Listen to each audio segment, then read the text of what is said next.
Hi everybody, how's it going? My name is David Parsons. This is another episode of The Nostalgia Trap. I hope you're enjoying these conversations. If you are enjoying these conversations, you can check out more episodes that will be forthcoming on iTunes. Search Nostalgia Trap on iTunes. I also have a Facebook page, facebook.com/Nostalgia Trap. If you like that page, you'll get updates on new episodes as they come out. Thanks for listening. This episode is a great conversation between me and Stafford Gregoire. Stafford is a professor of English at LaGuardia Community College, which is, as you know, a place that I know a lot of folks, and we'll be bringing you, no doubt, many more interviews with LaGuardia folks over the next few months. But Stafford is someone that everybody told me, you got to meet Stafford. And I'm delighted that I finally got to not only meet him, but sit down and record a conversation where he talks about his life, which is a pretty insane and amazing life. And he told me about his time as a bike messenger in the early '80s in New York City, which was just one aspect of a life that's put him in the position of being a teacher at one of the most working class oriented schools in the country, LaGuardia Community College in Queens, New York. And Stafford has lots of thoughts on race and identity and politics. We had a great conversation that ran the gamut. I think by the end of the conversation, my head was really swirling with ideas about not only what it will be like to witness Jeb Bush versus Hillary Clinton in 2016 and how depressing that will be, but also kind of thinking about the paradoxes of gentrification and the difference between George Zimmerman and Bernie Getz, which is really interesting actually, and Stafford's love of haikus, which is a form of expression that I've witnessed him share on Facebook, and they're really kind of amazing. So I thank Stafford so much for this really engaging conversation, and I hope you enjoy it as much as I did. If you like these conversations, there will be many more to come. You can find me again at facebook.com/Nostalgia Trap, or search Nostalgia Trap on iTunes to find more episodes as they come out. Thanks so much. I hope you enjoy.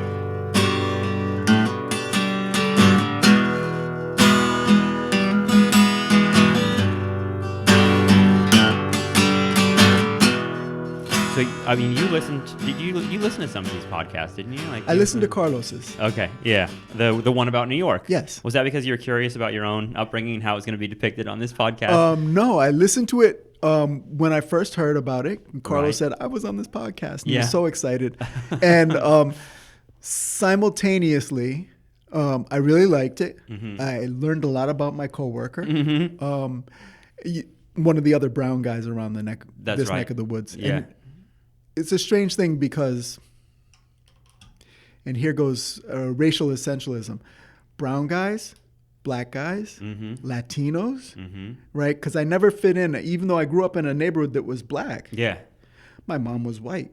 My father had a PhD and spoke like I do. Mm-hmm. And so you have a mixed identity. Exactly. Right.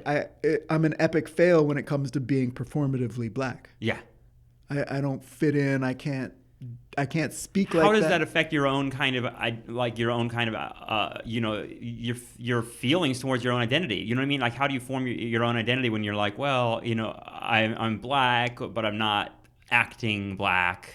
How does that impact how you feel about yourself? Does that make sense? It's kind of like it's an alienation thing. It's like, where do I fit, right? Exactly. I mean, that's the story with this. Well, I don't fit into one of the perfect metaphor is Chinese checkers. Like my ball doesn't fall into one of the holes. Right.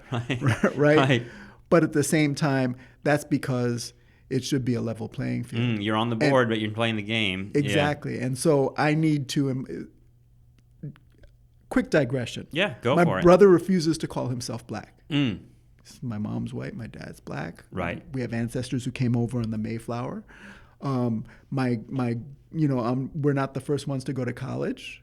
Indeed, our paternal grandfather, who came over from Jamaica, who spoke French, probably lived in Montreal. He was estranged from my father, was an accountant in Harlem and then in Brooklyn, and was very bourgeois. We taught my father bridge, was a big chess player. And so black, it kind of flattens that, and that's the hard thing about identity in America, right? Is that like there's this like intense, diverse kind of background that is in every culture, but at the same time, there's this flattening that happens. That's like particularly around like skin pigment. That if you're brown or black, the rest of America sees you that way. And particularly when I say the rest of America, I mean like people with power, people with access to jobs, etc. Like you may not identify as black, but others do identify you as black. Exactly. And that seems like hard territory to negotiate. So this is the chasm between my brother and I. I always identify myself as black, not only because it's my scholarship, 19th century African American slave narratives was what I wrote. That's what you do? On. It's what I wrote my dissertation on. Okay, yeah. I want to be a culture critic, but I'm too lazy to be one. Oh, I love that. That sounds very close. I'm like, I'll be a cultural critic through my Facebook statuses and my tweets. Exactly. Right? Yeah, exactly. I know. How did we get here? The truth of the matter is that my identity is not what people give me.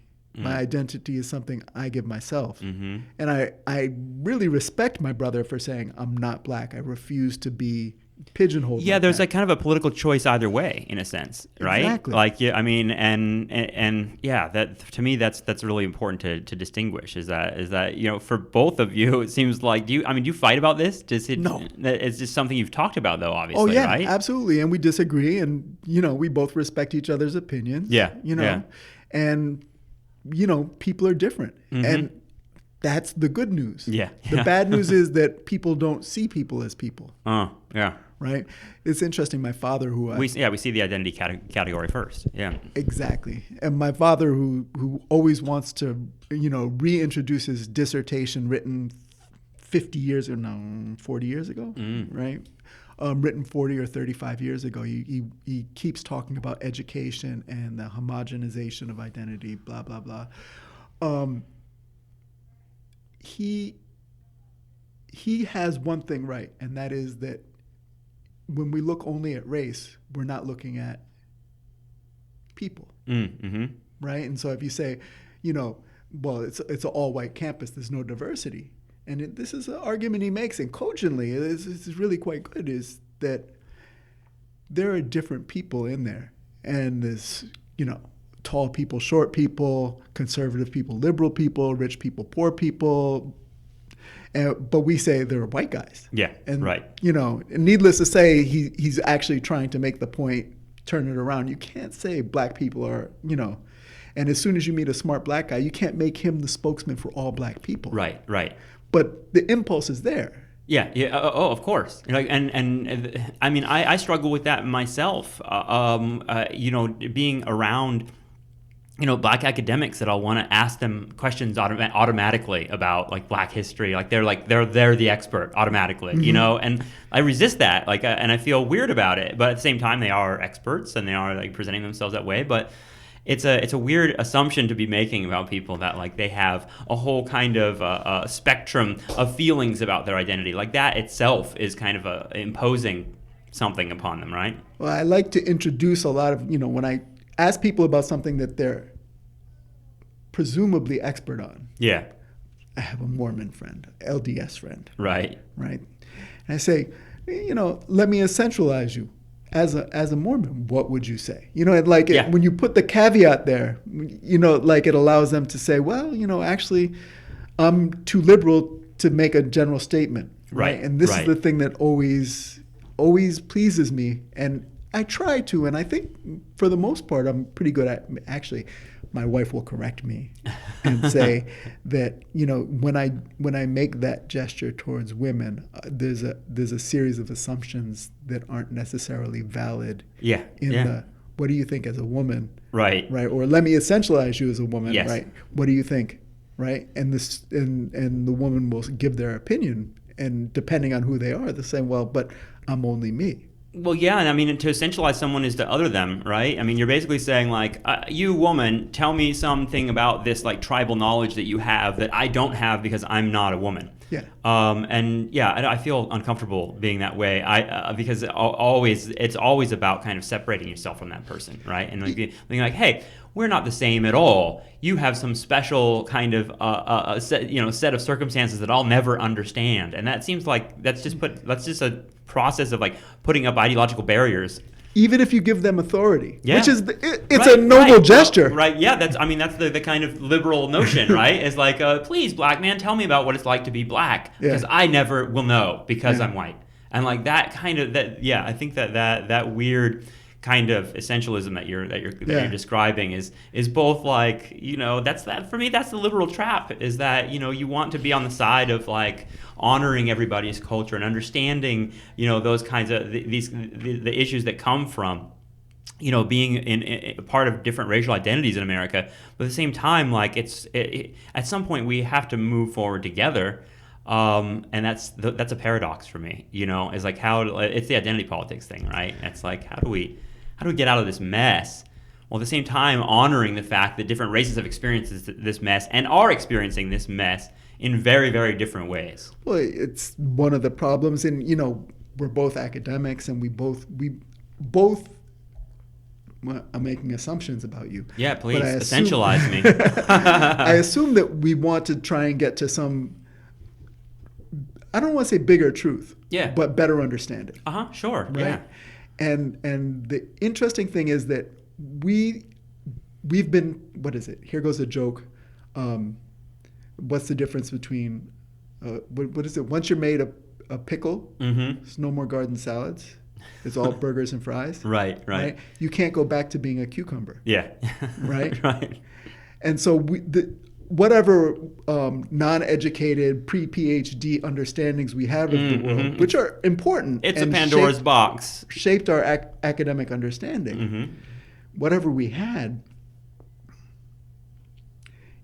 is now tainted with understanding of bigger structures, different ideas, different ways of conception. I want to digress here, and for 2 years, just a little closer to the microphone. For 2 years, yeah, perfect. 1982 to 1984, I ran off. Things went wrong for me in the bicycle messenger business and in the informal economy, and I felt like I had to leave New York, and I went to Maui. And this is the early 80s? 1982 to 1984. And you moved to Maui, and how old are you at this point? 22. Okay, and why Maui? We were hanging out in front of the Kettle of Fish. Yeah, I love that place. Used to spend a lot of time there. Exactly. One of us had bought a beer inside, and the rest of us were drinking beers from the bodega outside. Nice. Right? Yeah. We all had our fixies with us. We actually, Trevor, we call him. His Imperial Majesty, Trevor Turner. He had a motorcycle. He was a Jamaican. He is a Jamaican. He lives in Denmark now or something like that. But we were all messengers hanging out, and this is the water seeks its own level that we were talking about before. We were thinking men's messengers, if such a oxymoron could exist. And this woman comes along and falls in love with Trevor Turner. Like, we're all hanging out. We're just Willie Neckbones. Right. What is that Willie Neckbones? What is it? Where do you get that phrase? Willie Neckbone is a way of saying someone who thinks a lot of himself and just hangs out, but is really accomplishing nothing. Ah, okay. If you go by the bodega, the guys with paper bags with beers in them, Willie Neckbone. Each and every one. Yeah. There's nothing wrong with them, but they're not going anywhere. They're like an archetypal figure of the ghetto. Willie Neckbone can live anywhere. Okay. Willie Neckbone could be, Willie Neckbone could work at LaGuardia Community College in the library. Okay, or, he could plug in, he could be doing. That's a certain brand of like working class person. Exactly. Yeah. But who's. And you sound like you identified yourself against Willie Neckbone. No, we were or all you Willie were Neckbones. Willie Neckbone. We were accomplishing nothing. We were doing nothing. We were having a grand time. We thought about stuff. We conceived of things. We had ideas, but we did not stop to think and articulate them. I see. Yeah. So we're hanging out. Another digression comes to mind. not far from there in Tompkins Square Park, one of my good friends, a few nights later, came and admitted to me, and it was really weird.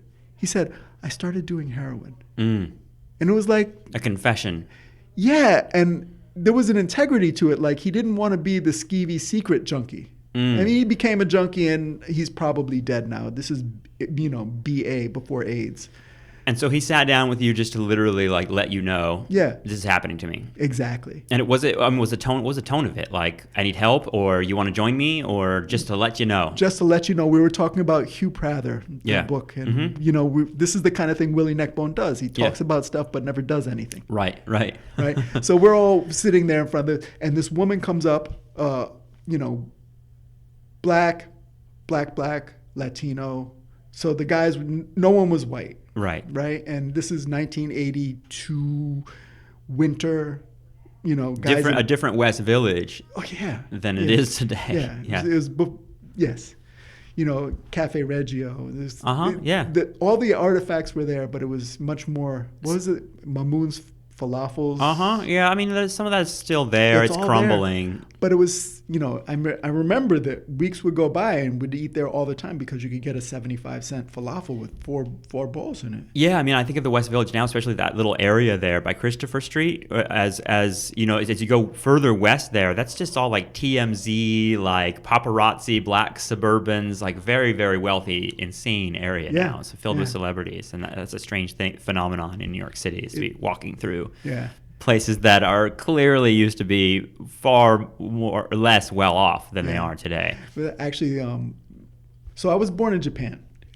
Yet more digression. I was born in Japan. My father was in the Air Force. My mother was. Is this the connection to Maui? No. And I had a friend who grew up on Washington, 2 blocks north of Christopher Street. And so we would go there in the 70s. Okay. And we would see what was happening. This was before they tore down the High Line there. This was, sex in the street. And we were 6, 8, 10, 12. It freaked us out. Yeah. But when I came back to New York in 1979, it was good that there was a place where boys could be boys. Right. So I have lots of good stories about where were those places you're talking about, like literally the streets or the businesses around? No, it was the crews. Yeah. It was the bars, it was the guys on the street, it was the pier. Right. It was all of it. It's kind of like a street community. Yeah. I always liked the fact that my first roommate in New York was a gay man, Paul Thornquist. He died of AIDS. And he and his paramours would scramble up to the High Line and get busy up there. And it's like going to the High Line now and thinking about this tourist trap when it had been Sodom and Gomorrah back in the 70s. Yeah, and you know what's funny about that? The High Line, people watch people have sex in the Standard Hotel there, and it's like kind of a phenomenon. There were like a few viral videos about it that like people are like going to the High Line Hotel to watch, rich people fucking up in the windows, and that's like a real thing that's happening or was happening for a while, and like Gawker's writing about it, etc. It's kind of interesting inversion of like what you're talking about here, is that the High Line was a place where a different kind of like transgressive sex is happening. The love that dare not speak its name. Well, it sounds like AIDS, the coming of AIDS, had like a profound effect on you. Oh my God, yeah. Yeah, can you explain that a little bit?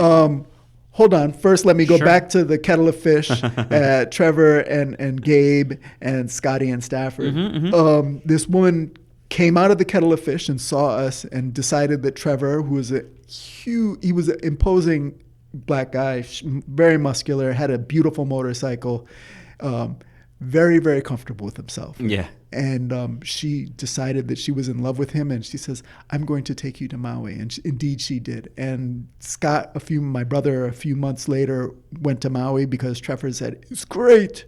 And a couple of months later I went because I had a few more issues than either of them. Yeah. And well, I mean, how'd you get there? How'd you just went to the airport and got a ticket? And it seems like going to Maui would have been not the easiest option. Messengers make a lot of money. Okay. Or, I mean. They can, yeah. Generally speaking. You were like running your own business? Yeah, but no, this is before we had our own business. But okay. A messenger who worked a lot could make his, even after I moved out of the place where I had $200 a month rent, generally speaking, you could earn rent in 1 week. Right? So you're paying 25% of your income for rent, which is apparently how it's supposed to be. I saw this in the New York Times. Yeah, and it's certainly not that way now. No. I think trying to make your rent in 1 week here in New York City is not as easy as it used to be. No. Yeah. It was. We all, if you buckled down, if you showed up at 8, if you stayed until 6, 5 days a week, you could make, I don't know, $400, $500, which is a lot of money for someone who hadn't finished high school or hadn't been to college. Yeah. It was more a matter of daring do and a willingness to fix flats and show up and do it. You know, it was a good profession, but it was very dangerous. People died. Of course. So the bike messenger thing is fucking nuts in New York. I think there's a documentary about the recent bike messenger stuff, in the last few years. And portrays them as these rough and tumble subculture, and being at the Graduate Center, it's a subculture that I was not aware of before I moved to New York. I knew bike messengers from the Real World. There was a character Puck on the Real World in San Francisco, if you remember, and he was presented as this kind of crust punk guy, and I associated bike messengers with this kind of outlaw thing. Did it have that kind of stigma for you guys? Did you think of yourselves as a gang of outlaws, or was Bike Messenger just a kind of thing to do to make money? Yes and no. There were 2 tiers, right? There were the performative ones, like Puck. Yes. Right? And there's enough room in it, for people to do that. But that kind of anarchist thing, that kind of vague anarchist thing you see on St. Mark's. But when December comes, people with a lot of dogs. When December comes, it's people who need money. Yeah. It's not people who want to strike a pose. Well, yeah, it's a different game in New York in the winter, bike messaging. And what I was going to say, the Graduate Center is that's a huge intersection, 34th Street and 5th Avenue, right in Midtown Manhattan. And you can watch, I used to stand outside, and when I smoked cigarettes, I would stand outside and smoke cigarettes and watch these guys just zooming down 5th Avenue and taking these corners through that intersection with really no regard to whether the light was red or green. They just kind of zoomed through. It's kind of just incredible to watch, because as much as I wanted to be they're skilled and these guys know what they're doing, I do know that they get hit by cars all the time. People do, and you take chances and you do your best. The messenger, as I saw it, there were 2 tiers. There were people who did it, and there were professionals. And, right. There was no way you could be on the streets of New York for 35, 40 hours a week and not be dirty and not have rundown tights or torn jeans or whatever the affect. Also physically exhausted, right? You got used to it? If you had to walk 40 hours a week, you'd be dogged. If you rode a bicycle 40 hours a week, it's not so bad. No. You You still ride bike, right? Yeah. Is that your main mode of transportation? It's if I can. Yeah. The problem is when you, like cars, when you get there, you have a bicycle and you then have to. That's right. It. Yep. Right? You live far from LaGuardia? No, not 2 too miles. Far. Okay, that's not bad. It's a 10-minute bicycle ride. Okay, so Maui. How long did you stay? What did you find there? Because I have I was coming from Southern California. Going to Hawaii was a big kind of rite of passage in a sense, or a little bit of people went there for vacation, but there's also this talk in Southern California of we want to move to Hawaii. We want to move to Hawaii. That's everybody's goal, even though most people realize that it's not easy to do economically. I found even talking with Claudia, maybe we'll go get jobs in Hawaii and figure out how to live there. It just seems impossible. It just seems like Maui Community College. Do it. Yeah. First off, forgive me if I'm wrong. Yeah. But my assumption is that white middle class people say, I want to move to Maui. Oh, absolutely. And there's this really weird imperial element to it. I mean, I as I grew older, going to Hawaii became more and more politically problematic for me, because every time I went there, I'm like, why the fuck are we here? We shouldn't even be here. Yeah. I was always incredibly disturbed by just going to big fancy hotels in Waikiki Beach. We went to Maui too, and went to Jimmy Buffett's restaurant and all that stuff. Yeah, for me, I know what you're talking about, and yes, definitely, that's where that's the communities I come from, and that's the relationship to Hawaii is can we go live in this beautiful place that's now safe for us to live in. Yeah. There's three things. Yeah. Right. One is, first off, the digression. Levon Kazanjian, whom I don't know if you know, he got his master's at Columbia. He was in the PhD program with me. He owns a diner in Palm Springs now. He's a really, really rapier sharp guy, and he gave up on academics. And he said he was on Maui. Well, he does sound smart. He gave up on academics. He was in Maui, and he said he was at the Iao Needle, and he saw a guy with Sacto in Gothic letters across the bottom, the top of his six pack. Right.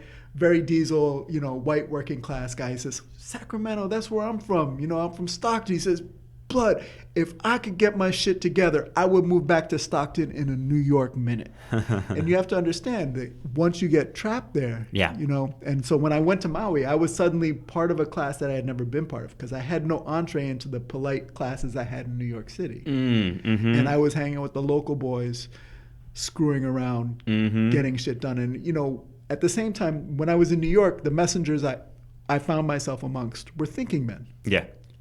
When I was in Hawaii, I was with rat bastards. Yeah. Each and every one. They weren't Willie Neckbones? They were Willie Neckbones of the Hawaiian persuasion. Okay. They were often Filipino, Tongan, Samoan.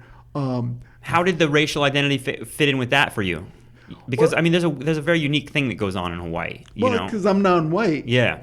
I got a pass. Okay. I was still a haole, but the bottom line is that anyone who treats people like people and not like their race, and they have a great saying for this, I'll get to it in a second, will get treated like a decent person. Right. They're not racist. But they're aware of when they're condescended to. So they have this saying, it says, someone's staring at, so we're hanging out on McKenna Beach. This is where I was first homeless in my life. I hang out on McKenna Beach, and the tourists would come down there. There were no hotels there. It was natural, and it was basically a parking lot, some kiawe bushes, and the beach. That's all that was there. Parking lots. Sounds nice. Oh, it's gorgeous. Yeah. And we were living in tents, or we were living on the sand. This is the early 80s? Yeah, 82. This was right after I got there. One-Eyed Pete was a homeless black guy who had lost his eye and had been on Maui for at least 5, maybe 7 years, I think, at that point. And he was a bit of a rascal. We were all participants in the informal economy and, shall we say, the pharmacopoeia of the island. I think I get what you're saying. Yes. So you're hanging out with these dudes, right? Making mulligan stew. This is where you're not bike messaging on Maui anymore. No, I didn't have a bicycle. So what are you doing there besides just fucking around with these dudes? Dirt bagging. Yeah. They have a term for it. Yeah. You're a dirt bagger. Right. But when you were living that life, did you long for? Did you feel like? Because I feel like I've definitely been. Near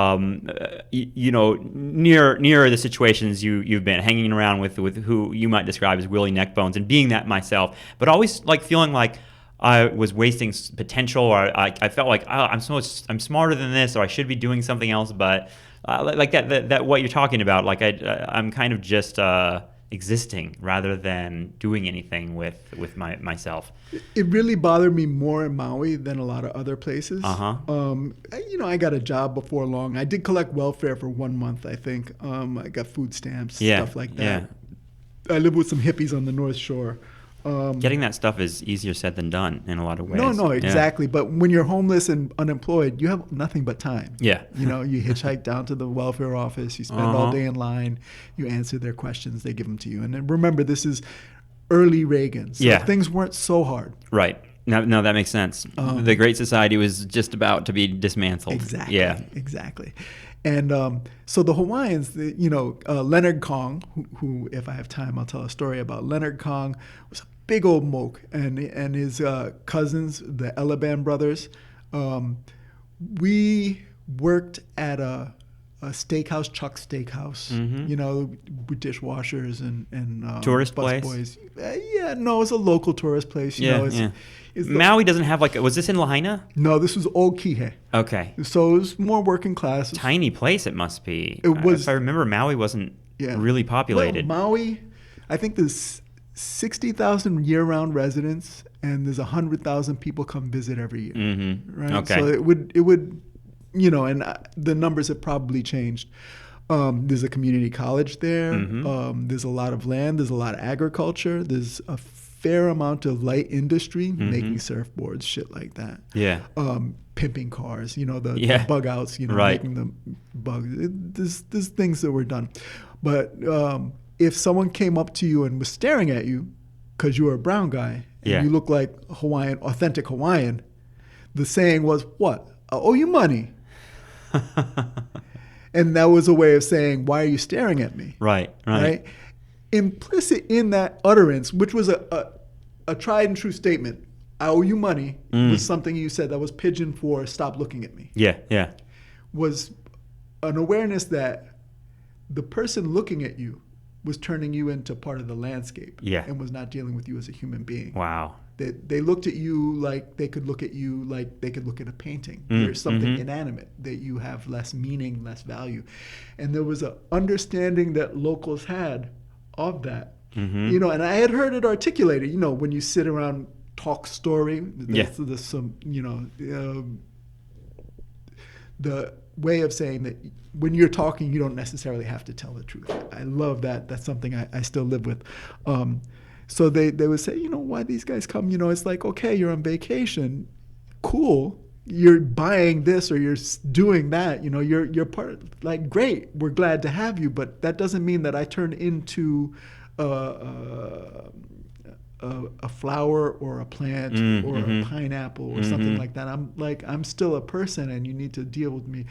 And well, I mean, when you go to it's part of the culture of tourism in Hawaii, and I would say this is probably not unique to Hawaii, but part of the culture of tourism in Hawaii is kind of dehumanizing people and making them props in a kind of a Disney adventure. I mean, I don't, I've gone to some, like when I was a kid, we went to luau's, at the Polynesian Cultural Center in Oahu, which, the people there, the put on shows were not human beings to us in a sense. They were like, it was like going on It's a Small World at Disneyland and seeing animatronics. Animatronic robotic people coming out and doing splitting coconuts and climbing trees and doing dances and doing all this tribal stuff. And out they come with the pigs and everything else. And it was, that iconography of like, look, we're in an exotic place now.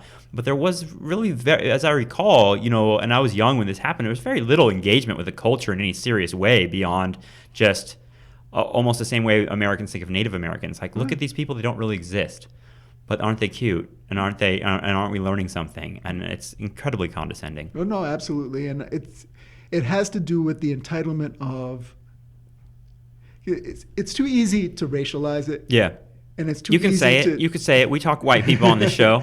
It's so complicated, but yeah. No, it has to do with, and now I'm going to use a term Levon Kazanjian taught me, late stage capitalist mindset. Where everything and everyone is commodified. Yeah, I agree. Right, and it is the othering. It is the diminishing of other people. It is. The Museum of Natural History. It's like, dioramas of people. Exactly. Yeah. Exactly. Like they're dead. You know what I mean? Like, they're living Polynesian people here entertaining you, but they're being treated as if they're dead already. Exactly. And the flavor that they've brought to their culture since the years of colonization is completely ignored and erased as often as possible. Right. I mean, we just had this thing with the Washington Redskins, right? Or the dude that owns the Washington Redskins started this foundation, called the Original American Foundation, which is not a term that anybody uses, and it just reeked of exactly what you're talking about, which is this assumption that like we'll define what these people mean, you know what I mean, historically, and we'll place them. Well, let's fast forward it back to New York City, 2014. Yeah. In a strange way, I remember when, and my wife is an Ivy League grad before I say much more. You reek of privilege. Yeah, I stink of it. I'm lousy with privilege. I remember when I moved back to from Maui in 1984, May 5th, 1984. And by 1986, things had turned around. My life had gotten better. I had a lease. I had an apartment. I was, things were good.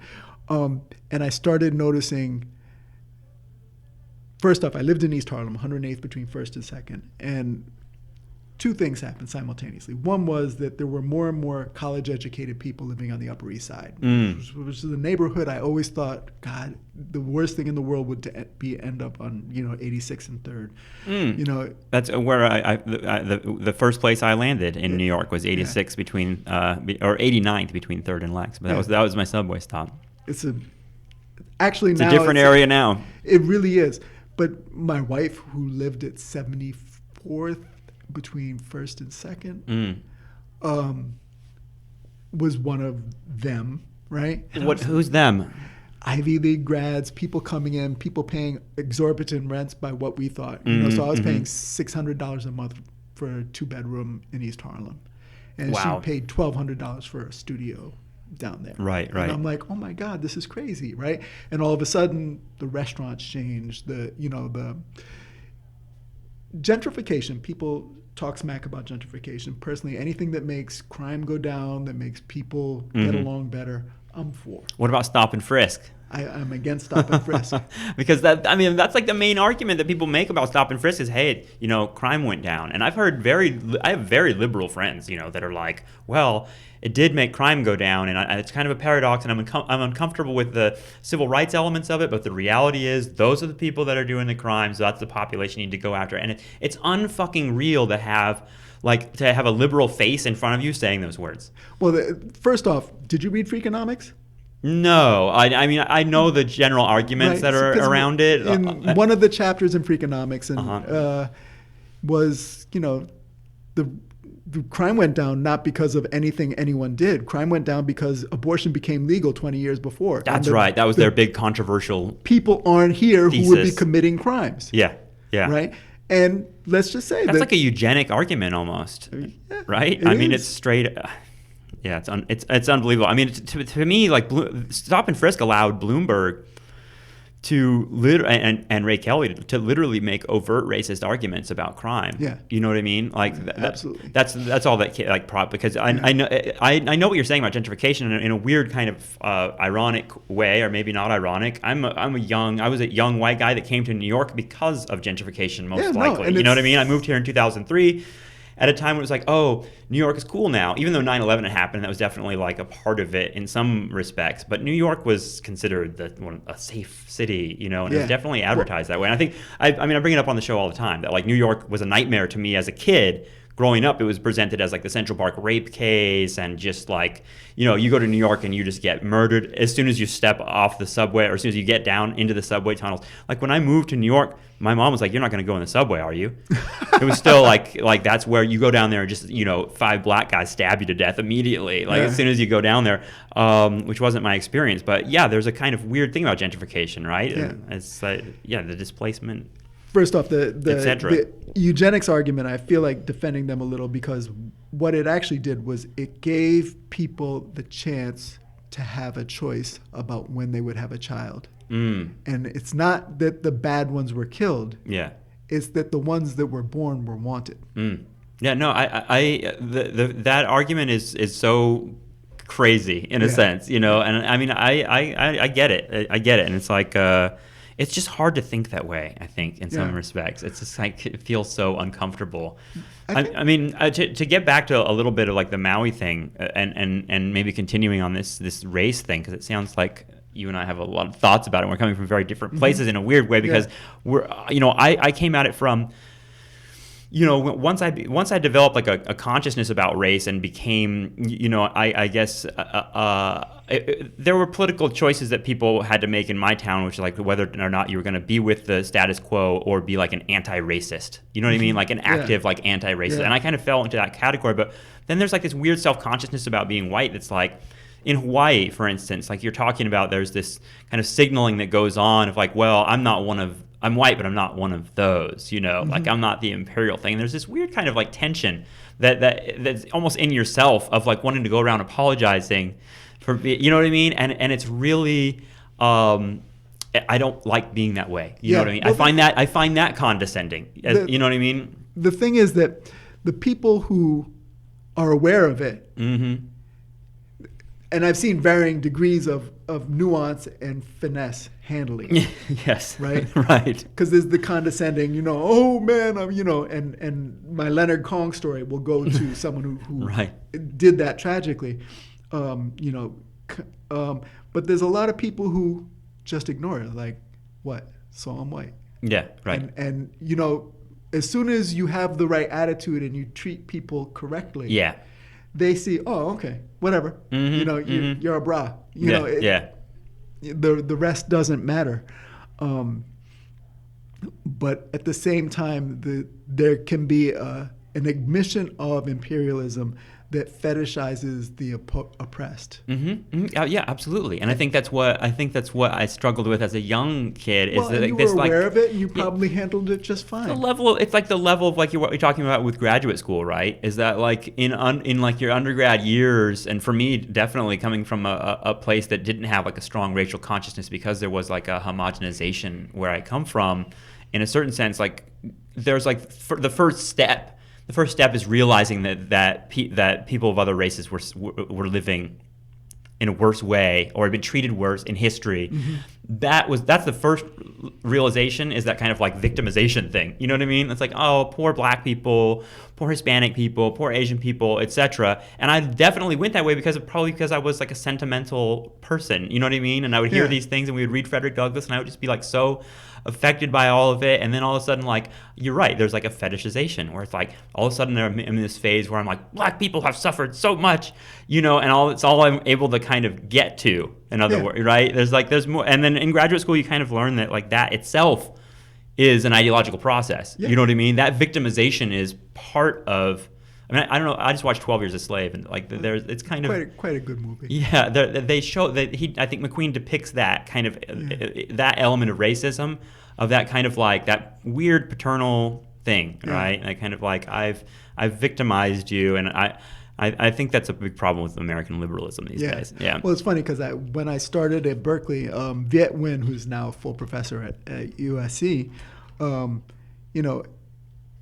gently and kindly, when we were talking about diversity and race, Mm-hmm. he took me aside. He physically removed me from the room. He says, that diversity does not mean black, white. Here goes an Asian guy, and Vietnamese does not mean someone who suffered from the Vietnam War. Right.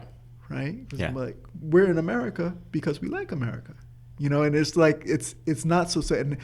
I think that's what graduate school does, is like kind of, not that graduate students are the ultimate authorities, but it just kind of like it adds that layer of complication a little bit, right? First off, there is something right about GRE and all this stuff, is that they fairly well get the smart people into the smart schools, right? So there is something that is working. Yeah, no, right? I agree. And when you get smart people together, they can make clever choices and they can discover new things. So with Viet and Beverly Chandler and other people, we had a class that was being taken over by, and he's a great guy, smart, but he was white and entitled. There's no other way to put it. Yeah. And I don't know which, the entitlement, the son of two Ivy League professors, he knew how to, he knew the whole show, the dog and pony show of graduate seminars better than the rest. Yes. And he would take over classes, and so only his voice would be heard. And it's not because he's encountered evil that character. or venal. Yeah. It's because he's good at it, just good at the game. And we would. It's been trained well. Exactly. And so we would say before classes, this is, and we would sit in different parts of the classroom and say, we're going to try and move the discussion of Baudrillard this way. Right. You sit over there, I'll sit over here, and every time it cuts in, right? Please bleep his name. Right? Yeah. Every time he cuts in, right, we're going to bring it back to the point that we want to discuss. And this would, and he eventually figured out he's not anyone's idiot. He was a very bright man. He's a very nice guy, and I still like him quite a bit. Often people who are entitled are unaware of the fact that the wind is at their back, and they're cutting a bigger figure than perhaps they want to. Yeah. Well, I mean, I found that almost to be a hallmark of privilege in a sense. In a sense, is the idea that, and I mean, there was an article in the Times about this recently. The idea that rich people are the first people to tell you they earned it all, and privileged people are the first people to kind of repeat that Horatio Alger kind of meritocracy idea, which is an incredible inversion of what their lives actually reflect. Yes. You know what I mean? Yeah. I agree. I feel that's almost part of the ontology of privilege is thinking that you earned it. Yeah. You almost have to believe that, because if you walked around, otherwise it's just guilt, or otherwise it's just I don't know what else you could feel if you had that level of privilege. Well, it's interesting because let's go back to In Front of the Kettle of Fish in 1982. Yeah, please. And the reason that we hung out together, Trevor, Gabriel, Scott, Stafford. The Willie Neckbones. Yes, the Willie Neckbones. Well, we were in our Willie Neckbone pupil stage. Yes. Was because we knew we were sensitive to everything that was going on, and we couldn't just say, "Oh, she's a skeezer," or "He's a drunk," or it was an awareness of and a sensitivity to the events, privileges, entitlements, faults, shortcomings, defects of character, all of the filigree, the detail of people's lives that have them end up where they are. Well, speaking of that, how did you come to that awareness? Because this is prior to you getting a college education, it sounds like, right? Well, you don't like hanging out with idiots. I guess my question is, where'd your sensitivity come from? Because it seems like that character that you're talking about, that kind of working class character hanging out on the street, could very easily have a brutal attitude towards other human beings. So where does that sensitivity come from? Are you born with it? Yeah. Is it nature, nurture? Yeah. This is the, I don't know. Yeah, me neither. But the bottom line is that, when I would hang out with Slow-Mo and Divine, who were two other messengers, they were great, funny guys, two very, very, very hip, slick, and cool performative African-American, light-skinned African-Americans, right? Gold grills and the whole thing. And nicknames too. Yeah, well, they had good nicknames, and actually I can use their nicknames. Did you have a nickname? No, you're just Stafford. Always been Stafford. I Nice. tried Stat in high school, STAT. Yeah. But I'm not a nickname person. I can't use slang well. Well, yeah, that's how we started this conversation in a sense, right? Yeah. Is that kind of outsider identity, but yeah, a racial identity that you embrace at the same time. Exactly. And the reason we hung out together was because the cool guys wouldn't have anything to do with us, because we wouldn't be mashers. Yeah. We wouldn't say scandalous things about people who look different than us, who had different histories than us. You weren't haters. I guess that would be the term. Yeah, I guess today, so. Right? And we would also analyze. There was a guy. I can't remember his name. He worked for Cycle Service Messengers. He was a black guy, working class black guy. He hung out with Lenny. It's killing me. I can't remember his name. We were all just guys. Yeah. But he would say things, and he would observe truths about people. When you read a good poem, it's like, oh wow, that really catches it. Yeah. That's right. That's the finally someone said it. Yeah. Exactly. And actually, there's a passage in a Henry Miller book where it's not the oh God, and Henry Miller was my before college education. I don't know. Exactly Henry why. Miller, Charles Bukowski. I feel like they go hand in hand in that era you're talking about of being young, being kind of in an urban environment. Yeah. Those authors appeal to young men, I Exactly. think, for who are in a certain place. Yes, exactly. And if I had enough time to digress, I'd talk about going to Jamaica, Queens. But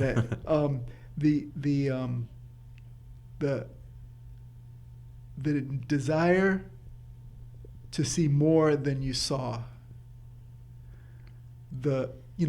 Even now, as I'm an English professor, right? We teach analysis. Mm-hmm. You don't just talk about what it says. That's just summary, Yeah. right? And history, I'd imagine, is the same thing. Yeah. You don't tell what happened. It's just not the content. Exactly. You drop a Y on it. Mm-hmm. And some people could just tell you, yeah, his mother spoiled him. Or, and it's not like we were doing lofty critical analysis, but we were getting at the mainspring of, element. This is the street psychology. Exactly. Yeah, I mean, there is an intuitive kind of element to that stuff. You know what I mean? You don't have to read Freud to understand that if someone's father is drunk, that fucked them up and made them a certain way, right? And that's part of the kind of chauvinism of graduate school, is feeling like, there's some special knowledge there. Whereas, it sounds like some of the knowledge that you have, that you're able to maybe perhaps articulate in a more complicated way now after going through this education, is some of that stuff you knew already. It's almost like it drove you to become more educated in a sense. And finally, this is what you teach your students, or what I teach my students. I don't know, you can run your own class. Right.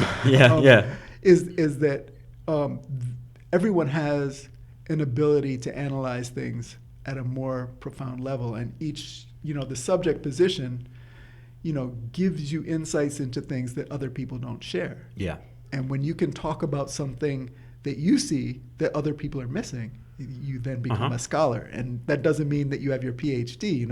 It's like the end of the Wizard of Oz. You need your PhD in thinkology. Yeah. Right. But at the same time, all of my students who grew up, and I'm 54 now, so all my students, most of my students are way younger.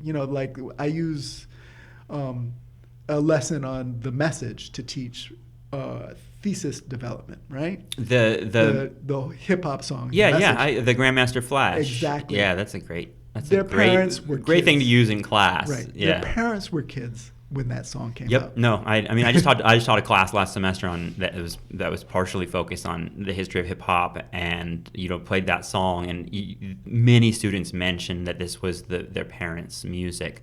And that's just a shattering kind of feeling, because I wasn't super old when Grandmaster Flash came out, but hip hop and the history of hip hop was certainly something that I remember developing in my life, and to hear them talk about their parents and their is kind of incredible, isn't it?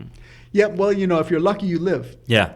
And then you get to be old and irrelevant, right? We're lucky because we get to teach, and so we have a sinecure. We have a place where our opinions still matter, right? Otherwise, we'd recede to Willie Neckbone stories, right? Right? It's like you had it going on in 1986. Yeah. But now it's 2014, and what you have is, either you're a creepy old guy, or you're an irrelevant old guy. Right. So about hip hop, where are you with relation to hip hop? Like how has that been a part of your life? It's a very good question.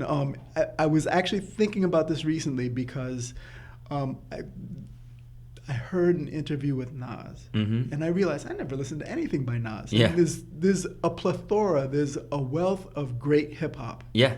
Right? And what you catch if your world isn't following music or following poetry or following, is promiscuous. You catch what you catch. And so ironically, 1986, Freedom of Speech by Ice-T came out, thereabouts, and it was like, wow, it had Jello Biafra on it. Now, I love the Dead Kennedys. Yeah, right. And I'm like, wow, Jello Biafra's on a hip-hop record, a gangster hip-hop record, and shortly after that, New Jack City came out, and he played a cop. Yeah, and that's right. This is one of my favorite lines from movies. I'm going to say it right. He catches Wesley Snipes at the end. Wesley Snipes has jumped down. And he throws him in the garbage, and he has his gun out, and he's got it in Wesley Snipes' mouth. He says, "I want to shoot you so bad, my dick is hard." Oh God! And I'm like, that's it. Yeah, that's what guns are. Yeah, right. They're penis extensions. Yeah. And so I followed Ice-T. I like Body Count. And Cop Killer and all that stuff. Yeah, exactly. Yeah. I also like the sort of the hippy dippy, De La Soul. And, Tribe Called Quest and that kind of stuff. Exactly. how do you relate to like what America sees as hip hop? The Bill O'Reilly defines like gangster. I mean, the gangster rap conversation is something that happened in the '90s, obviously, but that was something that I feel like you were at a point in your life that you probably had some entryway into it, right? When people say that, Yeah. they're picking. All right. So I have an enduring prejudice against classical music, right? I feel like in order for music to be validated in our society, it has to be preferred by rich white people. That's what we were talking about earlier, is this behavior thing, right? That's just like, if you can do hip hop in a way that satisfies white people, then hip hop, and satisfies, and not white people, but rich white people, privileged people, people that still have that kind of Victorian Puritan kind of thing, then you'll be entered into the tent and you'll be allowed. Exactly. But if you are crass or, too black, then that kind of hip hop is not only going to be derided and marginalized, but it might be promoted by the culture, but it's going to be a great scapegoat for the right wing. There's a third tentacle of this, and that is that the music that sells is music that reinforces negative stereotypes and is regressive, sexist, homophobic, racist. Right? And what do you do with that? What do you do with the fact that people want to buy that? I'm fairly certain that this is where the market takes over, and this is what is being promoted becomes popular. Yeah, I'm on that. I'm in that camp too, and I feel like a lot of people make the reverse argument. That like, it's the demand itself is driving this kind of stuff. But I've always felt, I probably since watching movies like The Corporation and realizing like the media landscape in the United States, realizing that how little choice we get in what culture we see, and it begins to look in the reverse from like my angle. It begins to look like a massive conspiracy to marginalize black people with the hip hop that's promoted. Absolutely, yeah, absolutely, and furthermore.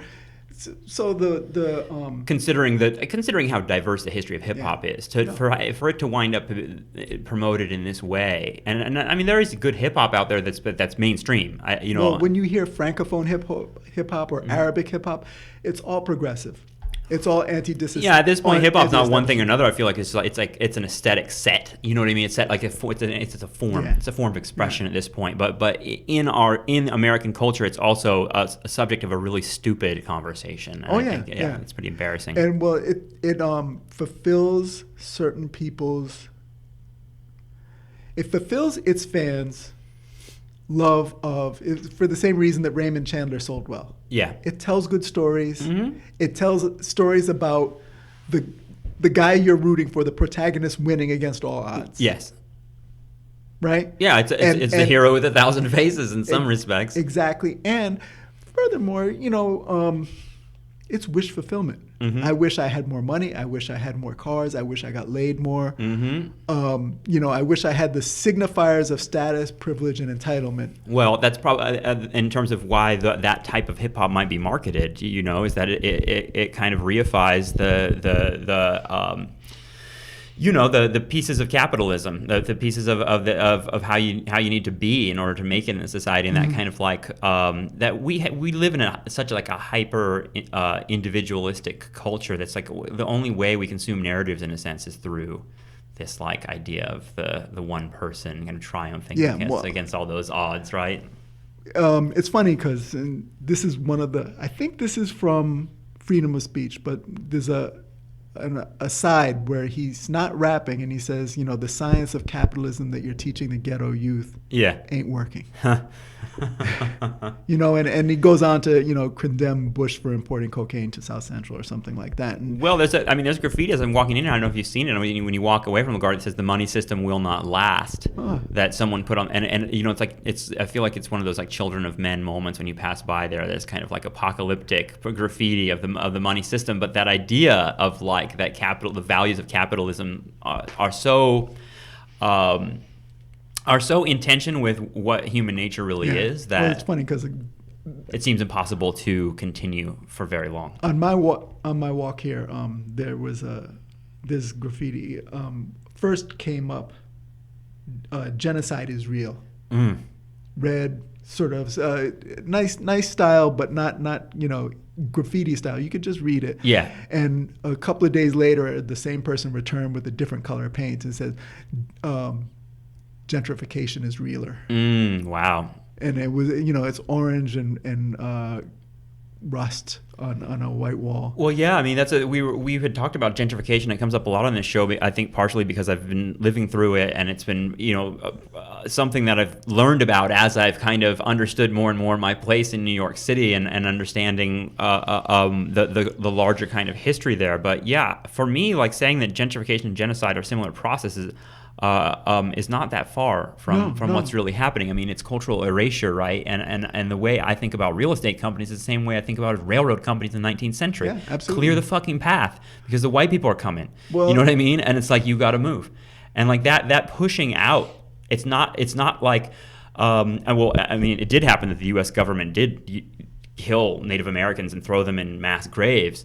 But the process in large part before that was just homesteaders, like just white people moving in and marginalizing, and the rest is history in a real way. I mean, that's what we're seeing, that process happen in a very 21st century with big glass buildings and high rents and stop and frisk and all the kinds of things we associate with gentrification are erasure.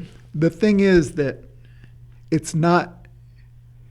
It's like getting mad about Apple counting its money in Ireland instead of paying us Americans, right? Yeah. It has to do banging your head against the wall. Has nothing to do with they're doing the right choice by the rules that are in place. Yes. And it's because we don't vote. Yeah. That the rules suck. Mm-hmm. The rules are made for rich people by rich people.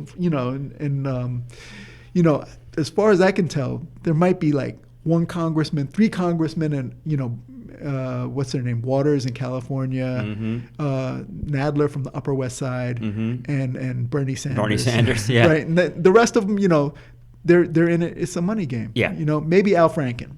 Yeah. Give him a chance, but he's a smart guy. He is. But yeah, I mean, I don't have a lot of faith in the electoral system at all. But that thing you're talking about, like we all got to vote thing, is hard because of things like what we've seen in the last since 2008, which is Obama's election really disappointed a lot of people who felt like the electoral change was finally going to really happen, right? That like there's this thing, it comes up on the show a lot of the idea of like the real deal, like we're finally getting the real deal. I think people think de Blasio is the real deal, I'm cautiously optimistic. Yeah, I think we all are. Yeah. Right? Until, it's funny because over the course of the Obama administration, twice or 3 times, someone's talked about Franklin Delano Roosevelt and saying, "I'll do it if you make me." And we haven't made. We're just happy to have. We're accepting the tokenism of a black president. Yeah. We're not saying, NSA, shut the shit down. You know what I mean? Let people. I mean, I feel like people are. I mean, I feel like there are movements. Maybe it's the illusion of Facebook and Twitter is that like, oh well, I signed the petition. I got the MoveOn.org petition and I signed it. And what else do we need to do? Yeah. Like, how do you envision? How do you envision political action? Like, what is your position on that? Because I mean, you do. We're sitting here and we'll take a picture with your art behind us, and your art is political. I love this like lottery, the lottery ticket collages, and there's one that behind you that says "All hope is loss," made out of lottery tickets, and it's really kind of striking, and I feel like it's an engagement with these questions. So like, are you on the side of it? Are you like, do you see your art as a political act, and what else do you see as like how this system is shifted? How do we do this? It's beyond voting, beyond our Facebook statuses. Well, it's funny because in my dreams, I quit Facebook. I stopped listening to national yuppie radio, and I start just reading and writing, right? And I think that it has to come to that. Yeah. I do my agitprop and I stick things to walls occasionally, but the bottom line is that we need what is it? Devo? Yeah. Evolution is pollution, revolution is the solution.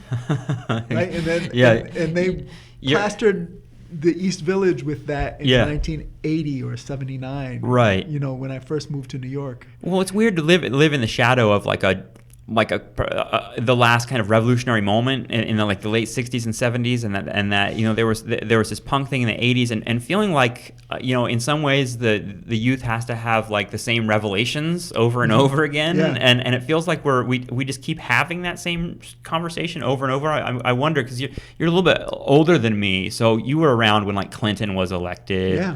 And when I say around, I mean I remember Clinton being elected, but I was much younger. I didn't have really a political kind of attitude towards it beyond, well, the president was elected. Yeah. How has that shifted throughout your life? Like your faith in that system? Were you someone that thought Clinton was going to be, you know, a game changer?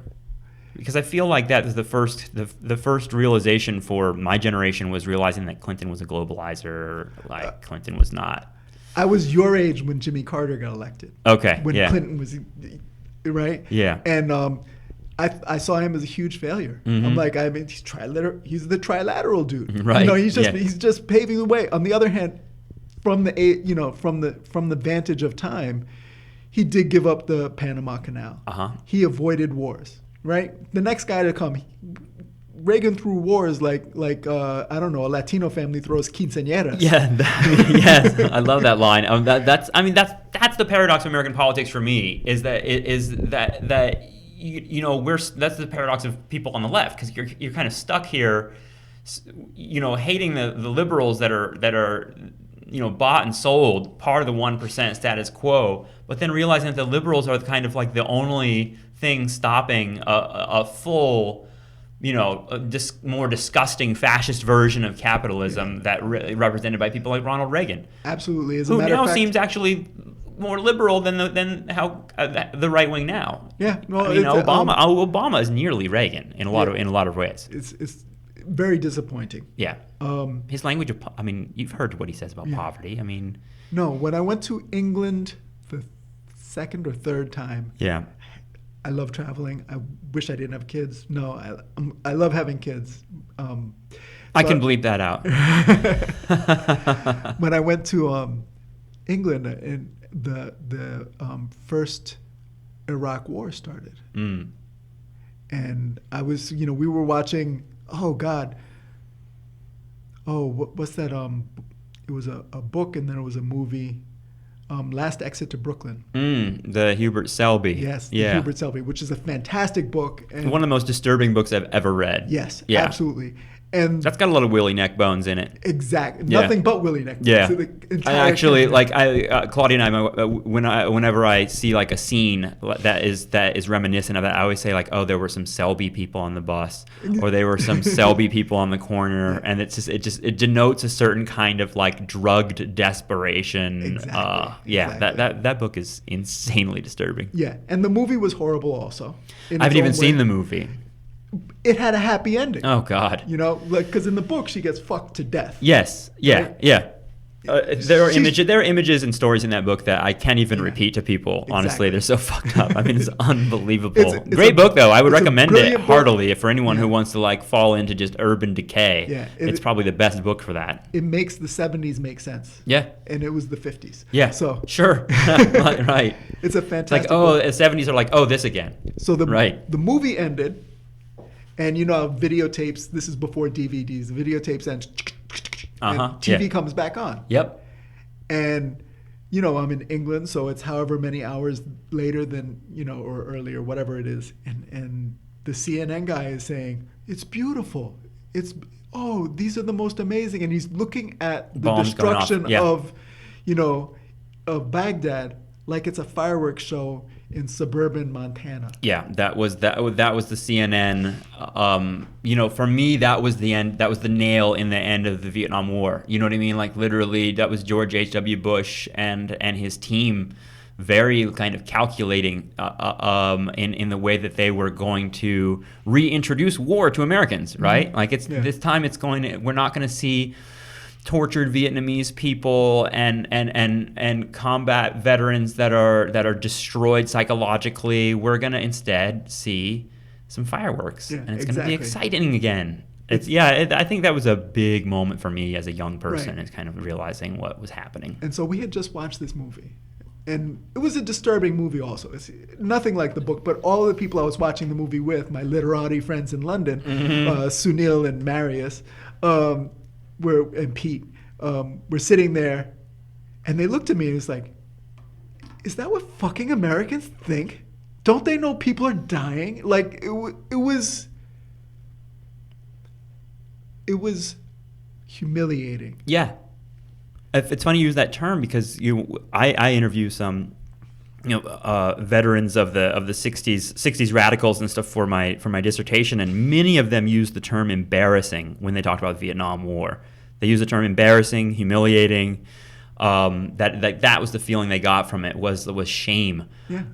But I hope you said to your friends in England that was CNN, not Americans, in a sense. You know what I mean? Like, but you have to own up. Remember, this is right after Reagan. Bush is president. Yeah. Right? This is our government. Yeah. This is us. My tax dollars at work. Yeah. Right? We're not buying food for the poor. We're not clothing the huddled masses yearning to breathe free. Right?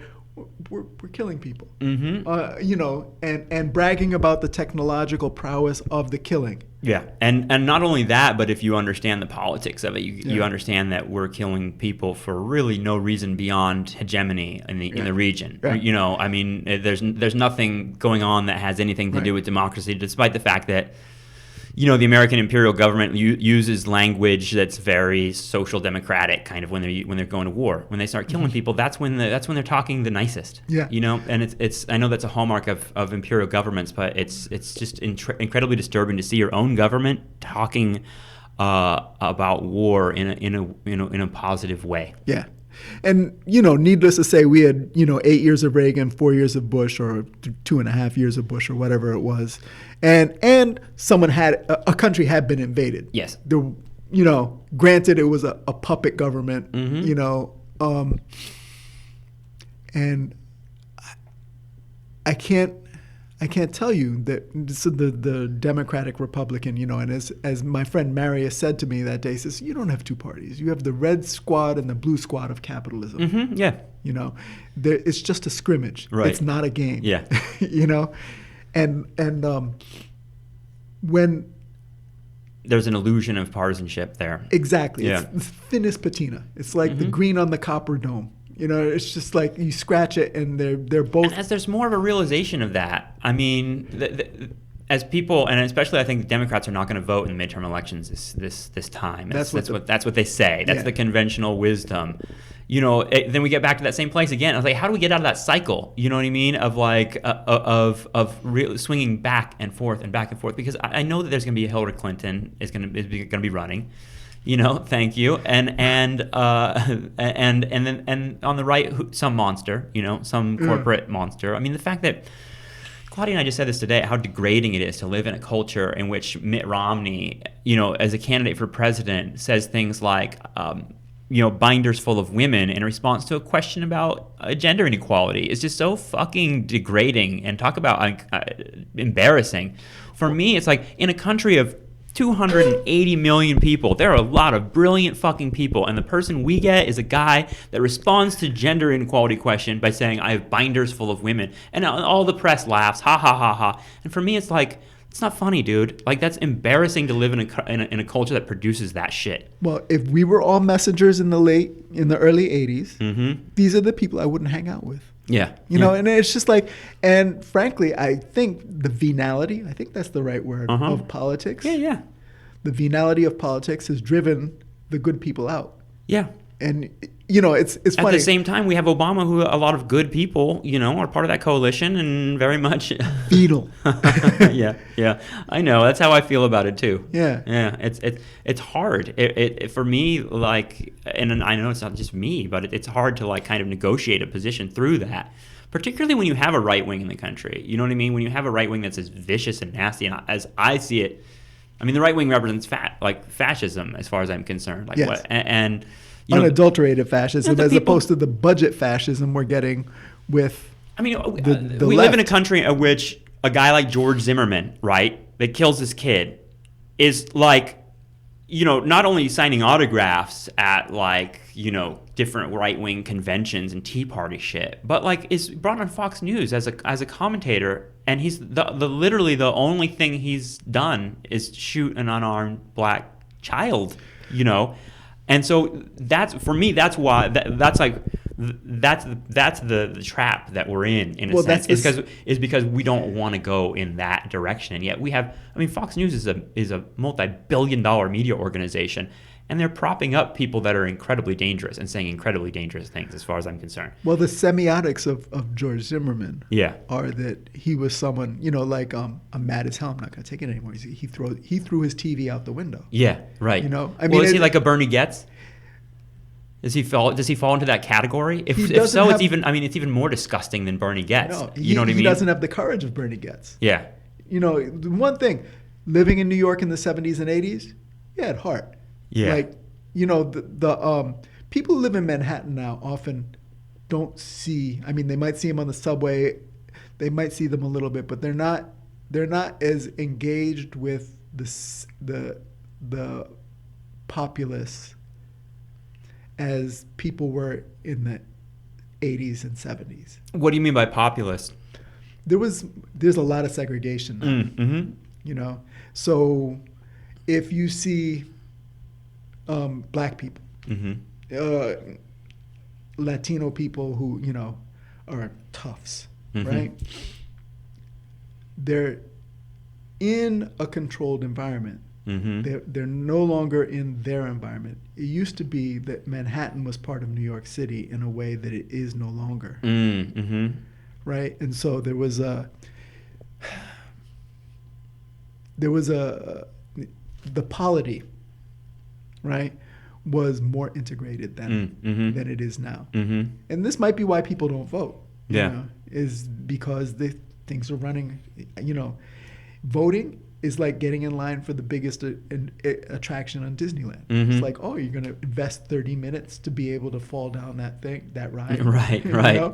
Or you could just skip it. Yeah. It's still a good ride. It's still a good, amusement It's still park. a nice place to hang out. Right. Yeah. Let's get mojitos. Yeah. Forget Cubans. No, that's a great analogy. It's like living in America is like being in Disneyland. Yeah. And it's already fun. And then the voting is like going on the rides. You can do that, but you don't have to. It's going to be okay either way. Yeah. And I mean, that's in some ways that's an illusion because I'm living in a life that's very different from people that really are suffering. And Disneyland is not fun for them. You know what I mean? Like the people that are janitors at Disneyland, for instance. Exactly.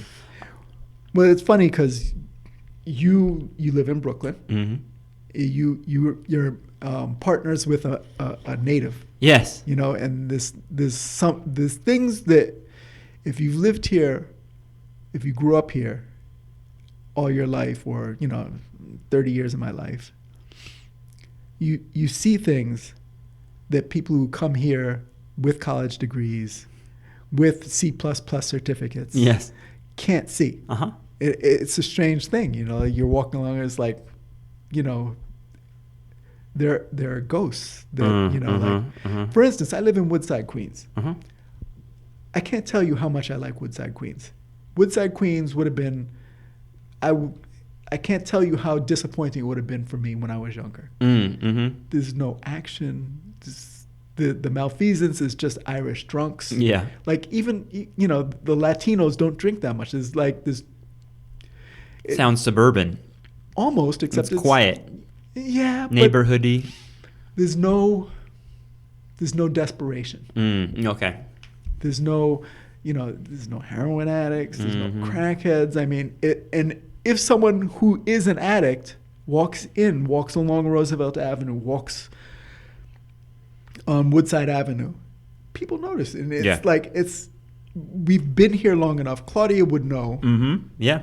Right. So, there goes a crackhead, addict, dope fiend. Yeah. Methadonian. Yeah. Right? And we grew up with that palette of humanity. Even more so, like in previous eras. Like I was talking about. I mean, I came here in 2003, and those people had been swept to the margins, right? And put wherever they are now. Yeah. And yeah, you notice like it's more anomalous to see. I mean, I recognize people nodding off on the subway. I see it every now and again, but I feel like it's not a history I'm familiar with. Yeah. As much as Claudia, as much as you guys. Yeah. You ever see that show, It's Always Sunny in Philadelphia? Yeah, yeah. My son loves it. Uh-huh. And it's actually a perfect teaching moment. You know, I have a 17-year-old son. He's a beautiful young man. This is why you go to college. Because if you hang out with people like that, those ideas that they come up with are going to seem sensible. Yeah. Like The show's like kind of a twisted Seinfeld in a way, right? It's like it's like 4 people not really do anything with their lives and then get into some fucked up situations. They always make the wrong choice. Yeah. And they're selfish. They're venal. They're selfish, venal, poor. Yeah. Right? And self-entitled. Yeah, and I mean another show could make that show a Selby show. You know what I mean? Exactly. Like the tone of it is just twisted a little bit, so it's comedy. Exactly. But that show's about Selby people, really. Essentially. Yeah. Right. And white Selby people. I think of the Selby people as white, right? Exactly. Yeah. Exactly. And you know, I mean, there are black characters in Selby for sure, but he's concerned as with a signifier of white leaving. People. As a signifier of leaving the safety of white working class America, yeah. Like suddenly you're having sex with a black man. Right, that's right. Oh God, you know those stories. Yeah. Jesus.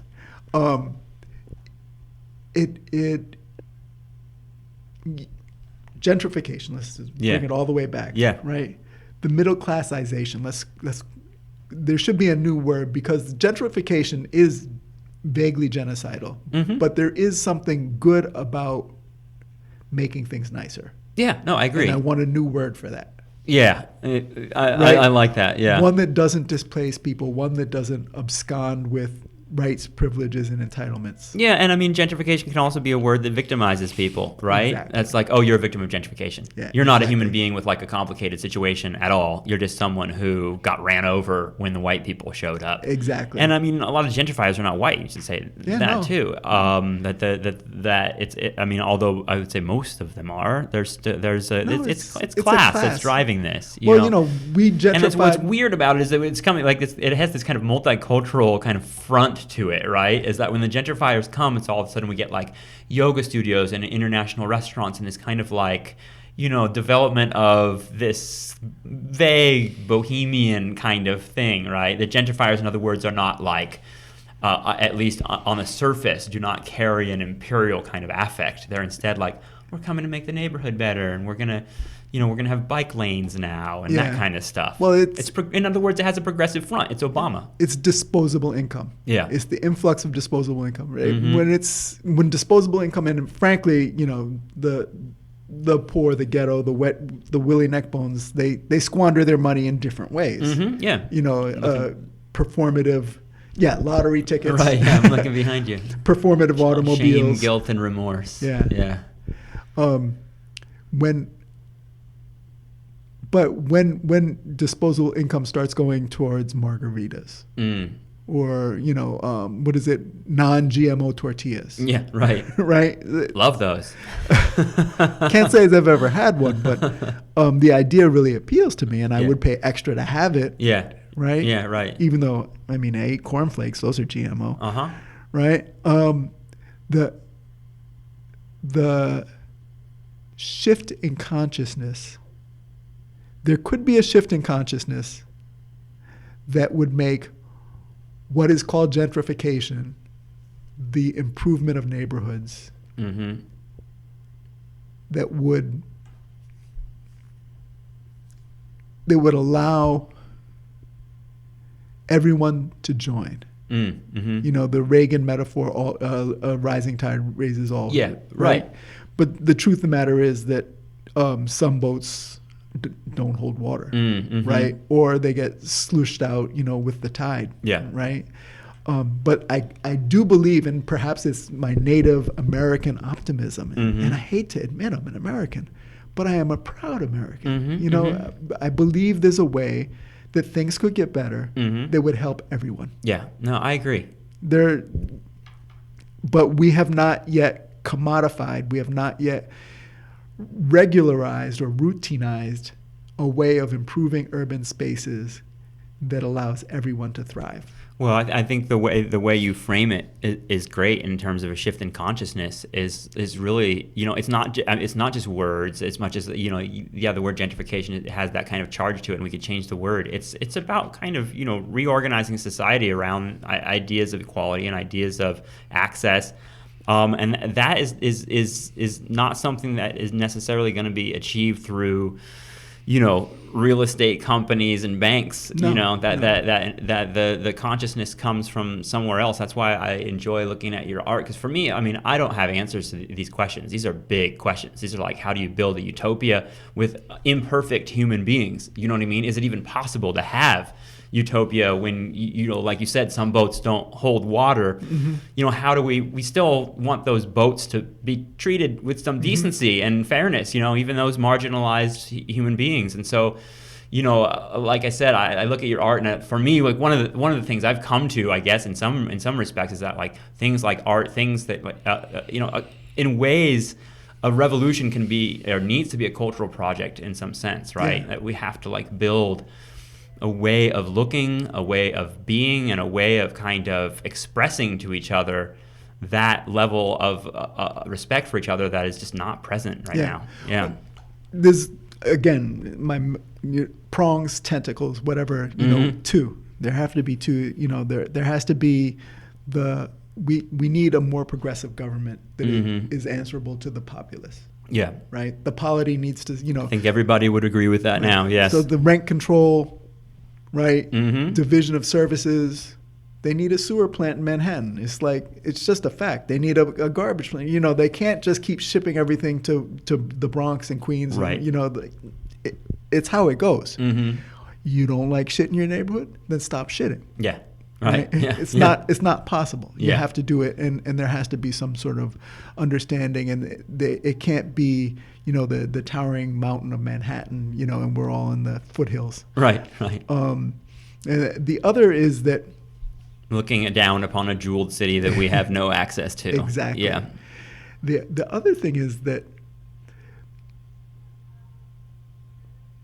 people need to be validated as they are, right? Like, we can't have the taquerias and vegan restaurants and yoga studios moving out the bodegas. There is a value, and it is not as profitable as a margarita mill or a yogurt shop.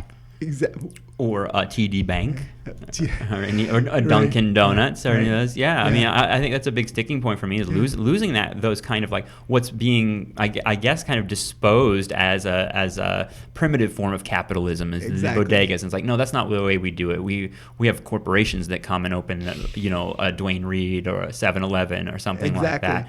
Those spaces are very, very important. I mean, for me, like, they're kind of the heart of the cultural project I'm talking about, is having spaces where people feel like they're honored, and people, like, it's not just, walking into, I come from the suburbs, so I have a very, very strong prejudice against corporate kind of bullshit, because it was like everything I grew up in was so dead, like going into a Best Buy, going into a TGI Fridays or an Applebee's, all these places that really could be anywhere.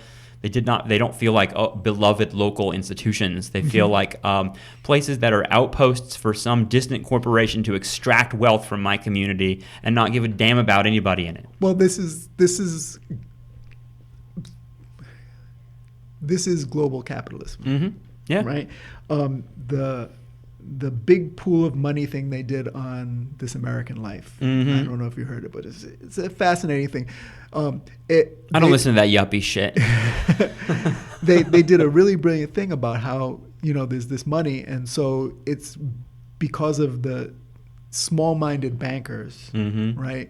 All this money went to people who wanted to buy Manhattan property or Brooklyn property or Queens property, and now they owe so much money on the property, they can't afford to have the butcher that's been there forever paying the rent that they can afford to pay. Right. They need a TD Bank loss leader amount of money for that property in order to make that property venal. So, to slip to ugly stereotypes, the 1% has made a system where free enterprise cannot flourish. Yeah, they're not really capitalists in a sense. Exactly. Yeah, they don't believe in that free market idea. And they don't believe in competition. I mean, it's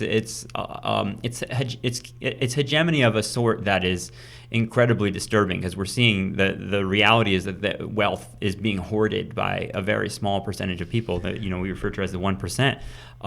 But yeah, you're right. There's no sense that like anybody can get in on this. No. And the reality is they can't. Yeah. Well, my brother made an interesting point, Scott. He's among the smartest people I know. And he pointed out that why the Soviet Union failed was not because of communism. It was because of the inefficiencies of centralization, which is what we're lurching to at a breakneck pace right now. Mm-hmm. We have, fewer banks. We have fewer small businesses. We have less infrastructure than we did 30 years ago. Mm-hmm. Less corporate infrastructure, less financial infrastructure, less plain old infrastructure, fewer bridges, fewer roads, fewer highways, right? This is why Manhattan has become so valuable. New York has become so valuable because there is so much infrastructure here. But do you think that centralization could be harnessed for the positive ends of building social democracy? I don't think you want centralization. And in this case, maybe the Republicans are right. You want free enterprise, but not the free enterprise patina. Yeah, real free enterprise. Exactly, where there is, where you give the inside players, the Mike Bloomberg free enterprise, where you give the inside guys, the advantages that no one can compete with. Right? So, which means that you have to take a step back and say, well, we want a diverse economy. That means we're going to keep, the Knish shop, even though they're not going to be able to pay as much as the frozen yogurt place. Right. Right. We want Knishes. Yeah. Handmade by Orthodox folks. Right. And as these, I love those things. As these businesses, and they don't have them at Dunkin' Donuts. No, they don't. And they can't mass produce them. They can't centralize them. They can't. These have to be made one at a time. Yeah.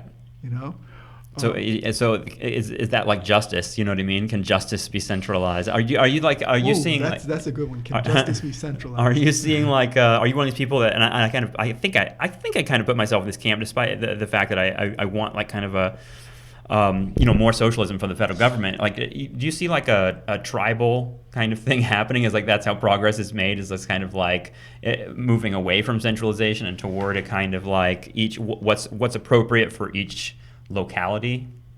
I don't know, because for me, like that's dangerous too. Well, the states' rights. That's how the South works. You know what exactly. I mean? I think of slavery, and I'm like scared of things like that because I know that certain states would fall into fascism. That's how I feel. They're already there. Yeah. And the thing that pisses me off, I don't mind Mississippi's a fascist state.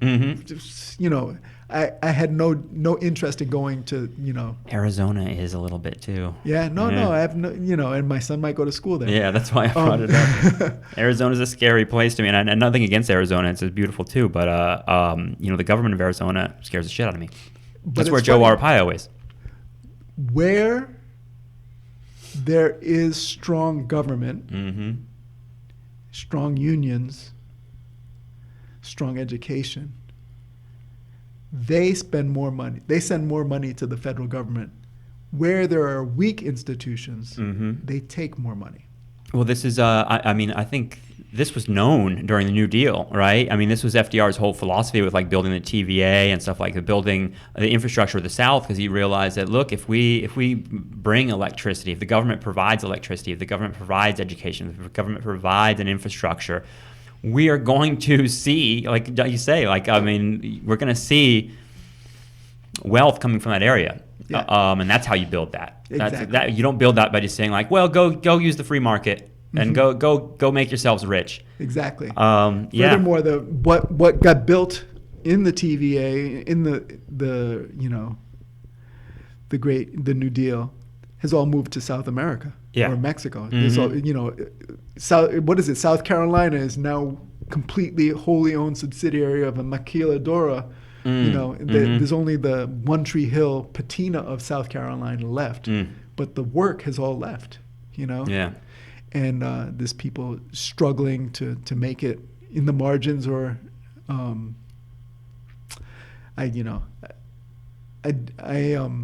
digressing. That's all right. Which is, I think, the whole point. But, yeah. I mean, we're trying to